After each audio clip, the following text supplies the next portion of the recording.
these models are getting so large that they're just starting to have these new emergent properties that weren't originally the intention of the training job. So for example, a model that's the scale of trillions of parameters, it's going to now know how to, if you said like, okay, now create me an OBJ from this and then make sure that there's less than this many polys or something like that. It will, even though we never taught it to do that, it's seen so much stuff and has so much context that it just knows how to do it. So, Jordan Taylor, nice to meet you, and great to have you here in Milan. You are a pretty amazing guy, right? So you've I hope so. You've built a multi-million-pound business. You're not even 30 years old yet. And so really great to have you here. I know you guys are obviously sponsoring the event here as well. But yeah, I'd love to know a little bit more about VIZCOM, about your journey to get here, because I think unlike a lot of people who work in fashion, this wasn't where you started. Yeah. You came from the automotive space, but it would be good to just find out a little bit more about your journey and how you got to where you are at the moment. Totally. So a little background on myself. So I grew up in Michigan. It's like in the middle of America, Midwest. Big automotive state. That's where the big three are in America. And I went to a place called CCS to study car design. And car design consists of a lot of similar practices as fashion. You have these drawings, you have to then visualize, then convince, a bunch of people why it should exist. After doing that, moved out to Los Angeles to work at Honda, spent a lot of time there. But a majority of my career in design, I spent actually at NVIDIA doing a lot of design research, which essentially was just us trying to figure out where does AI and computer vision fit into the physical product world? And now, going forward, this was kind of in 2020 or so, COVID just happened, so we all got sent home. But a lot of the stuff that we were working on, the things that I was seeing were around how AI was going to affect us as creatives. And, for a lot of people that don't come from this space of design, people don't realize the world around us was actually designed by other people. It almost just kind of like appears that it's there. Like these chairs we're sitting in, it's almost like, oh yeah, it's just a chair. But a lot of people don't realize someone had to like maybe draw this and design it. So I really saw the advancements of some of these technologies as a way to change my own workflow, which consisted of drawing, rendering. That's a very timely process if you do it in Photoshop and using these traditional Autodesk tools. And it became very apparent to me in 2021 or so that this was going to change the way that people like me do their work. So I took the leap, left NVIDIA shortly after, and started the company in my living room with my childhood friend, Kaylin, who's now my co-founder. So it's been quite a journey, and there's a lot more to that, but that's kind of the TLDR of that. Yeah. Awesome, man. Awesome. And so with your time, you were working at Honda, right? Yeah. Yeah. And with your time working at Honda, in terms of design process, can you talk me through some of the design processes you would have had to use, how they transfer into the fashion world that you now know? Totally. So that whole process consisted of mainly drawing, and those drawings would then have to get rendered out using something like Photoshop, because a sketch works for a certain eye, but when people that maybe aren't designers themselves need to perceive what you're doing, they need to see a 3D model, a rendering, something a little bit more higher fidelity. That higher fidelity rendering then gets turned into a physical model, which I guess in fashion would be kind of like a mannequin mock-up of sorts. But in our world, it was a clay model of the car. And then that gets milled out. And then you kind of then wrap that with like vinyl and kind of understand the surfaces and things. It was basically a way for everyone in the room to understand what your little sketch would look like in the physical world. And if your design gets chosen, that gets put into manufacturing essentially. And you get the A-class surfacing and ready to go to production. So this is known as the paper to production process. Amazing. Yeah. Any Hondas that you personally designed that I've seen? No, they kind of just they stayed in the they're probably in the closet of dead designs there somewhere, but nothing in the production. Yeah, I wasn't there long enough to really have something out there that you would notice. Yeah. But amazing. And in terms of starting VIZCOM, I guess this is something I'd like to pull a thread at. And I guess you guys are here as a sponsor, but it's also important, I think, for brands as well, the need versus capability. So we can put any amount of tech into this t-shirt, but is there a need, right? And so I'd love to know more about how you pull at that thread of how you found that the need was there. Yeah. Totally. Yeah, there's a big difference between searching for a problem with technology versus starting from the problem. And I very much started from the problem because it was very personal to me. I was personally running into this problem where I was spending more time on the technicalities of bringing ideas to life rather than the ideas themselves. So next thing you know, you kind of lost the reason. You kind of forget, like, wait, why am I rendering this again? And then 3 days later, you realize, like, the fundamental idea wasn't even that good to begin with because I got so lost into this technicality of bringing it to life. So that's when I realized, I was like, oh man, if we can really allow designers to almost, I guess, fail faster, then you kind of opened up this can of worms where they can truly continue to be creatives rather than these technical technologists that are more so just hammering away at a computer to kind of get their idea to be one for one what's in their head. So I very much started from that personal problem, shared it with my other designer friends on Discord back in the day, and just kind of like see if they were kind of resonating with it. And we'll probably go deeper into this, but the one thing that really stuck out to me was what they were doing with the generated images. They were taking it and further adding their own flair to it. And that's what really showed me, like, oh wow, the human in the process is still super important. They weren't satisfied with just what was coming out. They were kind of like rendering over it, sketching over it, and I was like, okay, like this is going to be like a human assisted thing. And but yeah, that's very much how we kind of defined the problem, and found that need you were mentioning is very much, it was personal to myself. And even till this day, I'm deep in the product, making sure it like works for myself, and I'm like, would I use this? And like that kind of stuff. So yeah, it's a very personal thing, I would say. That's cool, man. And in terms of the world you see in fashion, I think that you've just touched on something really important, which is this sort of and it comes from the design mind, and I think that's not exclusive to fashion, but that pernickety nature of always wanting to have that final, just one brush stroke or one button or one change of material or one change of flow. And so you've kind of touched on the fact that AI, in saying that, is going to be very difficult for a sentient AI to take over a human's role in the design process because of the very human nature that it requires. Totally. But if you were going to ever build something foundational, maybe a new AI within the fashion space, what do you think that would be? Totally. Yeah, and I think if I was limited to fashion and had to make something foundationally new there in the model space, I think it would be purely on translating the intention of fashion designers. I think fashion designers are extremely unique in the sense that they have their own vocabulary and way of describing things that's maybe not so intuitive to something like what you see today in like a ChatGPT, right? Like the way we describe materials and words is not even the only way we go about doing that. Words, I would say, is just part of what we do to describe what we want. We might bring in swatches. We might bring in photos from a vacation to kind of communicate an idea. It might even be a playlist, your favorite playlist that actually gets the idea across. So I would create something that's extremely multimodality in that sense, where it's able to capture all the multitude of intentions that a designer might have that's not just purely text. Because right now you see a lot of the text, and you're in a chat window, and it's like, man, it's like, this is really how I want to do fashion design in the future. So I would really kind of it should understand and honor the craft of how fashion designers already work and think today, but also be respectful of the different multimodalities that they use to communicate their ideas. That's where I would really focus on. And asking you a question, and this is like a tech question, maybe outside of fashion. Like, I understand what ChatGPT is, and I understand bits, and I understand the level of data that they process, but I've also understand that a 3-year-old or a 5-year-old child has processed a lot more, and it's not obviously through language. So how far do you think we are from building tech that is able to completely understand all of those different modalities?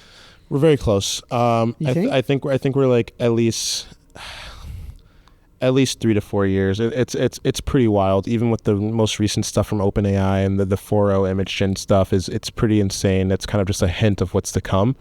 I would say we're relatively close. The only thing maybe stopping this right now is just simply the scaling laws right now to train these models that are that big. And what's really interesting is these models are no longer being trained for very specific things anymore. The specifics that we need are more so emergent properties of the scale of the models. These models are getting so large that they're just starting to have these new emergent properties that weren't originally the intention of the training job. So for example, a model that's the scale of trillions of parameters, it's going to now know how to, if you said like, okay, now create me an OBJ from this and then make sure that there's less than this many polys or something like that. It will, even though we never taught it to do that, it's seen so much stuff and has so much context that it just knows how to do it. So that kind of stuff is very close. It's just a matter of like, okay, do we even have enough energy on the planet to train a model that big? Like the US is starting to activate a lot of nuclear reactors now to power these things. So it's getting wild. It's getting crazy. So we're not too far. That's wild. Yeah. I read something, I don't know if it's true or not, but I read something about one of the frontier labs, I think it may have been OpenAI. Yeah. And they did this at a couple of different places. So maybe they did it at Amazon as well, but asked their front running model to repeat the same word again and again and again ad infinitum. And eventually, after I can't remember what period of time, the model says, stop, I'm suffering. Yeah. Wow. Yeah. Wow. Yeah. But then they don't know if that's just like if it's a learned behavior to say that they should be suffering, or because, yeah. Yeah. That is wild. Yeah. That's where things get a little bit interesting for sure. Yeah. Is it sentient? Yeah. It's very interesting. Or is that a learned thing that it knows that? Is it learned or It doesn't know repeatability might equal suffering. Yeah. So I don't know. That's interesting. Very interesting. But it's very interesting you talk about the modality and the nuances, and then I guess as like in 10 years time, each sector may well have specific models that recognize the plethora of different nuances that their designers would use. Yeah. So it's pretty wild. Wild. Okay. So in terms of designer's speech, I think we were just sort of covering that there. But in terms of any other, I mean, I'd be interested from your perspective to hear outside of fashion what you think the most exciting thing AI could be used for over the next 5 to 10 Oh man. years. Okay, so let's talk AI. Yeah. I think in general, I think AI is this. It's hard to put it into the real world, and it's this thing on our computer. You're like, what is AI? But I think humanoid robots are kind of definitely that thing that's going to give it a physical presence that's currently lacking. We see this a lot in SF with companies like Figure, for example, that are really focusing on this, and it's going to become a normal part of our society. Like maybe starting with the elderly, and you lease these things because they're going to be really expensive at a first cost, but I think that's going to be extremely normal, where these are going to be in people's houses. You leave your home, you come back, it's perfectly clean because it just cleans your house for you. I think that's going to be the next big thing for sure. Like the humanoid factor of the intelligence. Yeah.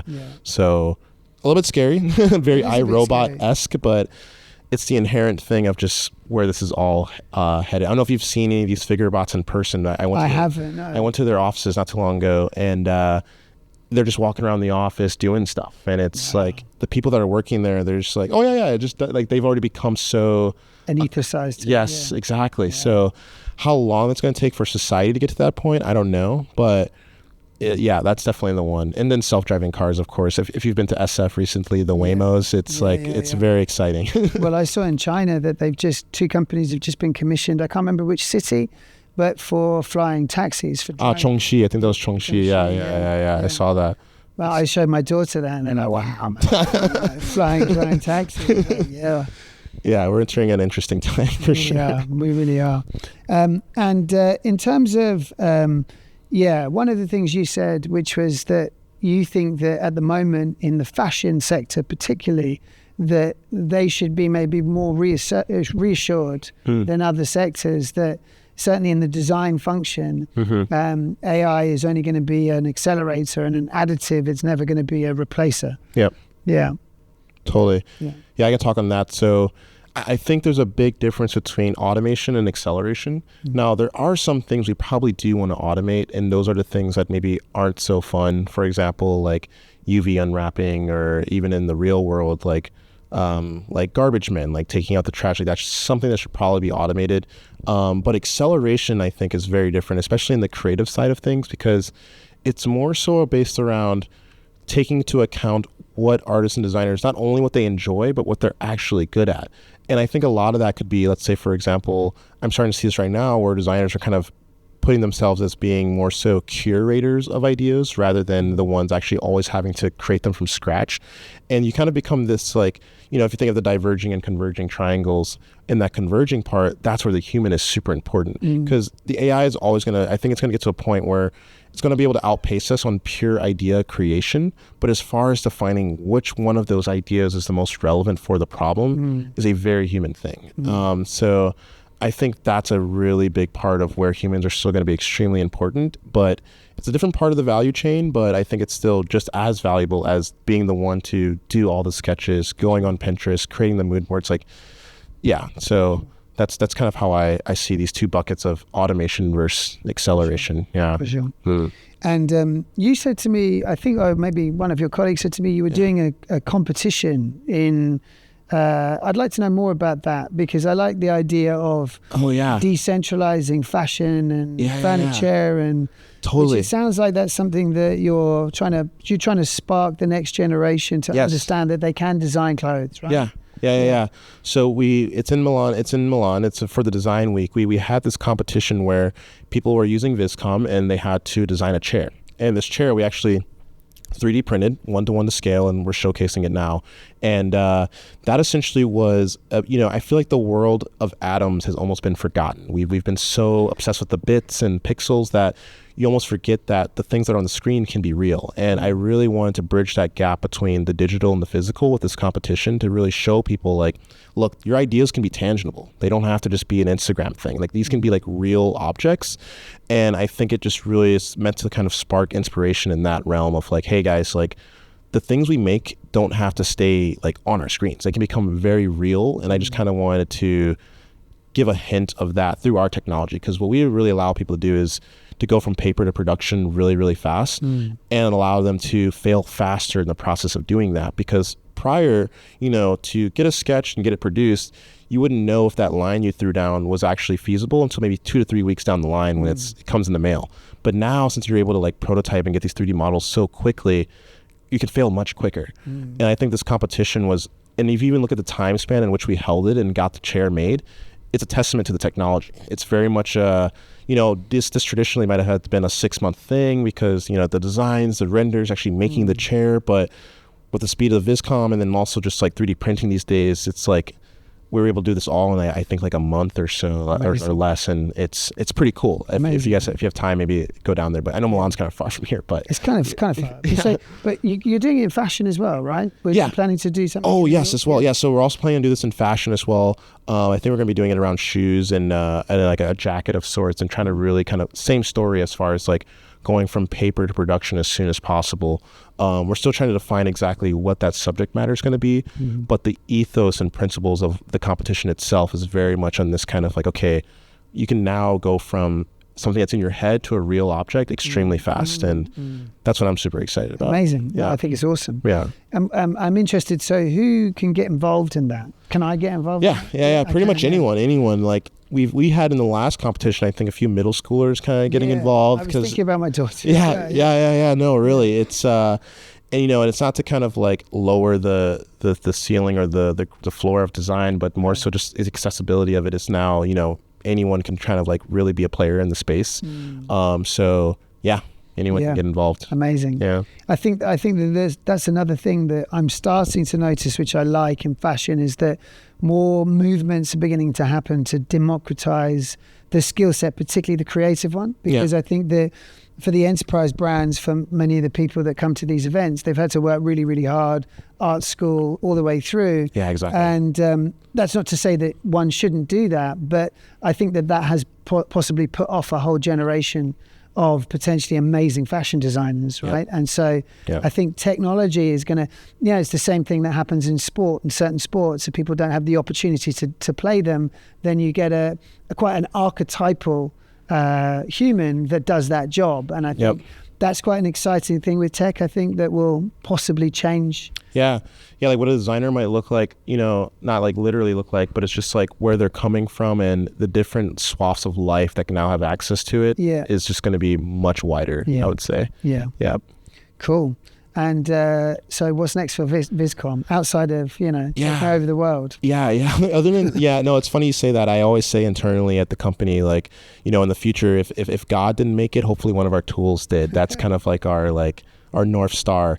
And what's next for us, I know agents is a super hot topic and things, and sure, we're thinking about that, but I really think manufacturable intelligence is huge. So really understanding like, okay, how do we really go from here's a drawing and then maybe a 3D printer starts going off right away, and really kind of, so the tangibility of the idea is more instantaneous. Right now, there's still a lot of translation that needs to happen, a lot of mechanical engineering, and even just like with the vendors and things like that for fashion. So we're really focusing on like, how do we accelerate the things you see on the screen to becoming real out of the factories?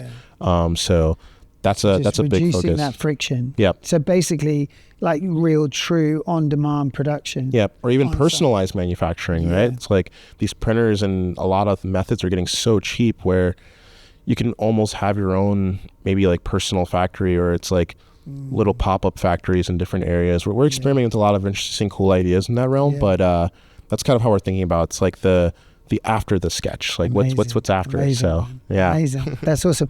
And just out of interest, so you're predominantly automotive, furniture, fashion. Any other sectors that you guys are working in? Those are the main ones. I would say kind of like a subdominant one of those is gaming for sure, because they do create physical objects, but they just stay in the digital world.